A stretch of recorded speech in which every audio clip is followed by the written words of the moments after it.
வங்கக்கடலில் நிலை கொண்டுள்ள டிட்வா புயல் காரணமாக தமிழகத்தின் பல்வேறு பகுதிகளில் மாவட்டங்களில் தொடர்ந்து கனமழை பெய்து வருகிறது.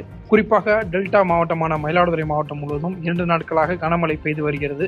நேற்று இரவு முதல் இன்று வரை இடைவிடாமல் மழை பெய்து வருகிறது. குறிப்பாக தரங்கம்பாடி தாலுகா கடலோர பகுதிகளில் பலத்த காற்றுடன் கனமழை பெய்து வருகிறது. கடல் சீற்றத்துடன் காணப்படுகிறது. இந்த நிலையில் தரங்கம்பாடி கடற்கரையில் அமைந்துள்ள வரலாற்று சின்னமான டேனிஷ் கோட்டை சுற்றுலா மையம் பகுதிகளில் புயல் காரணமாக கனமழை காரணமாகவும் வெறிச்சோடி காணப்படுகிறது. இருப்பினும் கடற்கரைக்கு பாதுகாப்பு கருதி செல்ல வேண்டாம், கடலில் குளிக்க வேண்டாம், பாதுகாப்புடன் இருக்க வேண்டும் என காவல்துறை அறிவுறுத்தியுள்ளது. தொடர்ந்து கடல் சீற்றத்துடன் காணப்படுகிறது. செய்திகளை உடனுக்குடன் தெரிந்து கொள்ள கீழ்கண்ட கேபிள் மற்றும் டிடிஎச் நெட்வொர்க்குகளில் எம்நாடு செய்தி தொலைக்காட்சியை காணுங்கள்.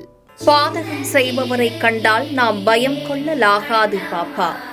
மோதி மிதித்துவிடு பாப்பா, அவர் முகத்தில் உமிழ்ந்துவிடு பாப்பா. அண்மை செய்திகளை உடனுக்குடன் தெரிந்து கொள்ள இணைந்திருங்கள் எம்நாடு தொலைக்காட்சியுடன்.